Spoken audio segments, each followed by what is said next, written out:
Hi, I'm Billie Dean and I'm coming to you from our cottage on a really rainy, cozy day. I'm going to answer a couple of questions that we got from last week or last time.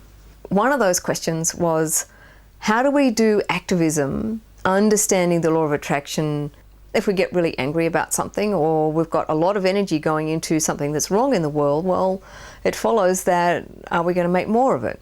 The answer that I always like to fall back on is Mother Teresa. Mother Teresa used to say, I'm not going to go anywhere near an anti-war rally, but give me a peace rally and I'll go to that. I really like that idea. I think that that's a great idea. And it's actually why we called our charity the Deep Peace Trust. It's why that our vision and mission is deep peace for all species. It's not anti-live export, which we're anti anyway, but it's deep peace for all species. You can feel how it's slightly different. And if you put all your energy into seeing deep peace for all species and working towards it, then eventually that will happen. It will come into being from the matrix of life around us. However, change doesn't happen without people actually making change. So if you can go to the 4 peace rallies and the vegan festivals, for example, if you're against live export, if we can make positive changes and if we can go and protest, but understanding that instead of putting out a whole lot of energy into what we don't want, we're actually asking for what we do want. So it's about how much energy are you taking to these? How much hate are you putting out? Can you go to a love-in instead? Can you go to a peace festival instead? We've got to understand that every thought is a little spirit and it goes out into the universe. So which one are you choosing to put a lot of energy into? That's one of the main things that we have to keep in mind when we're doing our activism, when we are involved in wanting to make change. We can make change, yeah, absolutely. We change ourselves and we dream in what we want. And we really hold that vision of what we want. But I think a lot of people get confused. They sort of think, oh, well, I'm going to sit around and just, meditate on the new world without taking any action. You do need to take some action. You take action, but with the appropriate energy and with the appropriate focus.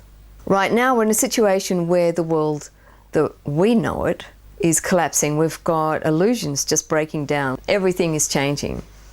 And we can either let our attention go there onto everything that's, 3D or old world or whatever we like. Old paradigm. It's an old paradigm. It's outdated. It's not relevant anymore. And we can see all that going, or we can change it.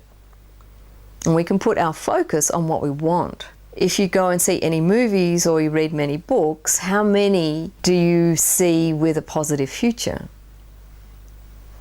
There's not many. There's not many at all. So all the artists are out there creating, from this collective consciousness that we have, that we've got a horrible future ahead of us. And what we need is for that to change. We need the new dreamers, and that's you. We need the new dreamers to come in and go, hey, we want deep peace for all species. We want a beautiful future. We want something that's so magical and amazing. And that's what we're going to focus on, and that's what we're going to dream in, and that's how we're going to act, and we're going to take steps to get that to happen. So that's how we can use the law of attraction in a different way. It's not just about, hey, I want to manifest a new pair of shoes. I want to manifest a bigger car. How about we manifest a different future?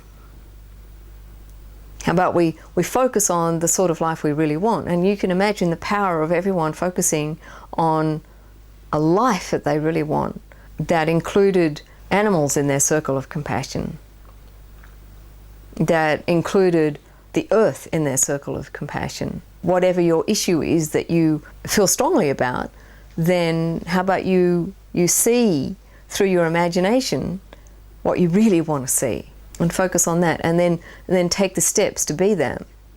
Listen to your higher guidance, and how can we get from this place where we are now to that place where we want to be? So that brings me to the equinox energies. And the equinox energies were really, really interesting. So we had this enormous input of light, and the veils were really thin, And for people who don't know, the equinox, of course, is equal day and equal night. It's about balance and harmony and all that sort of stuff. So it's really cool. Now, my experience of the equinox is that the veils are thin. And so it's a really good time to contact the other world, to spend time in nature, to spend time listening, shamanic journeying, all that sort of thing. And to ground the energies, to do ceremony, to toss out the things that you don't want, time to review your life, bring in the things that you do. So like I was saying, you know, we need to be the active dreamers now. It's about actively dreaming. Now this equinox was very intense. So there was a whole lot of light pouring onto the planet. And this light brought up a lot of crunchiness. So there was people who were very angry because they didn't understand what was going on, and it brought up all their anger and their, you know, aggression, and they just wanted to take things out on people and just, you know, ugh. And the animals too were acting out, so they were doing all kinds of things and pushing people's buttons and ugh. And I noticed also that there was a lot of animals in danger, so, you know, a lot of people going, you know, I'm just going to surrender him to the pound or whatever. A little word, when you surrender an animal to a pound, that gives them only a couple of days. So don't take them to the pound. Try and do anything else but take them to a kill shelter, because really it's not like lost dogs. The pound isn't a place where they find beautiful new homes immediately. If you surrender them, they get less time. So it's just something to know. Don't take it out on them. It's something that's going on in you. And that's what we have to address. We have to address the fact that these huge downloads of light that we're receiving are beautiful and they're joyous and they're gorgeous. But on the people who haven't done their work, who are still unhealed, who still have lots of things to do, they don't know and they're acting out. It just is bringing up stuff for them to deal with. Everything depends on where you are on your evolutionary ladder, because we're not going through this at the same time. Those of us who are old souls who have come in to come back and lead the way and forge the path and be the way showers, blah, blah, we might be going through something at a slightly different timetable than other people who are just waking up and going, oh, you know, there's something more going on than I've been led to believe.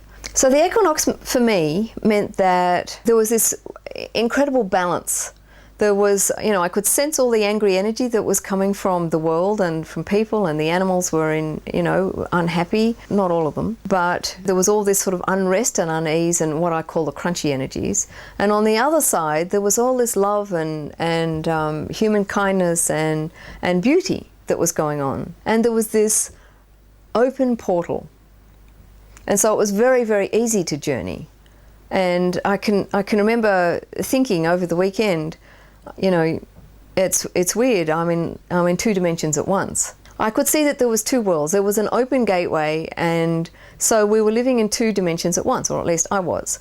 And so I was having this other world experience at the same time as I was, you know, doing the chores in this one. And that's really what we're all about at the moment. We're living in two worlds at once. We're living in the new world. We're living with the old world. And it's that grace that we have to traverse these two worlds, coming in and doing all the chop wood, carry water of, you know, shoveling manure and dealing with mortgages and children and, you know, animals that are jumping fences or whatever. That's sort of like the mundane that we have to deal with.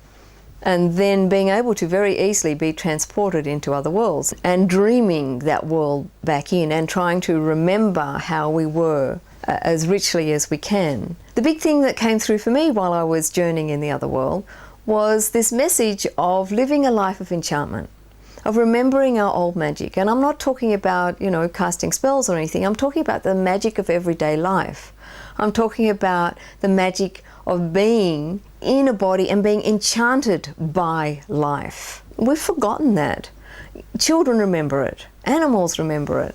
I mean, look at it, children, how delighted they are about every new thing they experience, because it's a new thing. And then as we get older, we get set in our ways and we can't remember what joy was all about.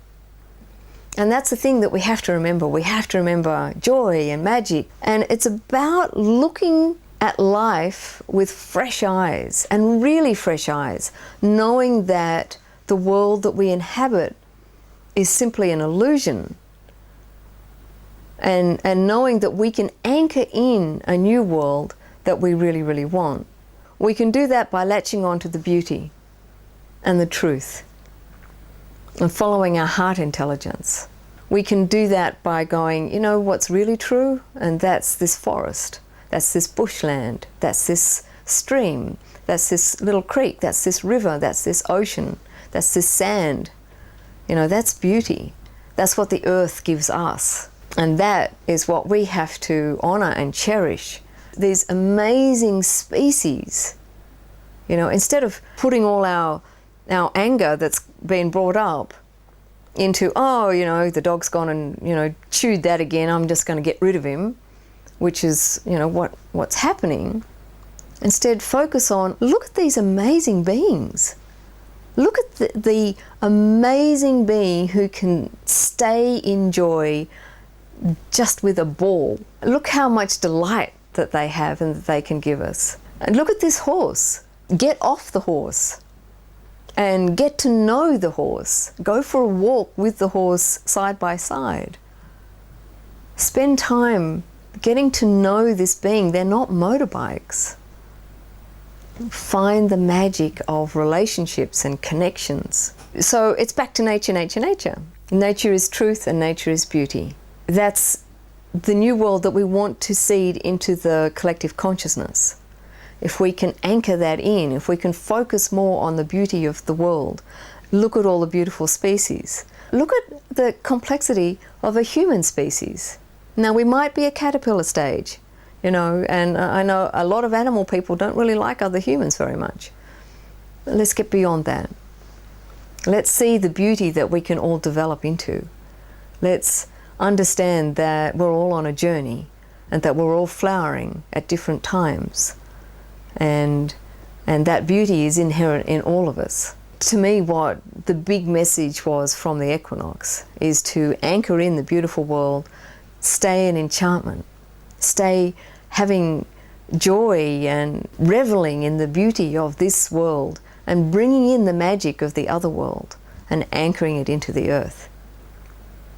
Again, look at what's coming up for you. How can you make things better? And we'll talk to you soon. Bye. Have a good one. And remember, nature, nature, nature, unconditional love, lots of enchantment, lots of magic, lots of joy. Until then, bye. Oh, and if you have got any comments or questions, put them down there in the boxes, in the comments section. If you want to see more, don't forget to subscribe.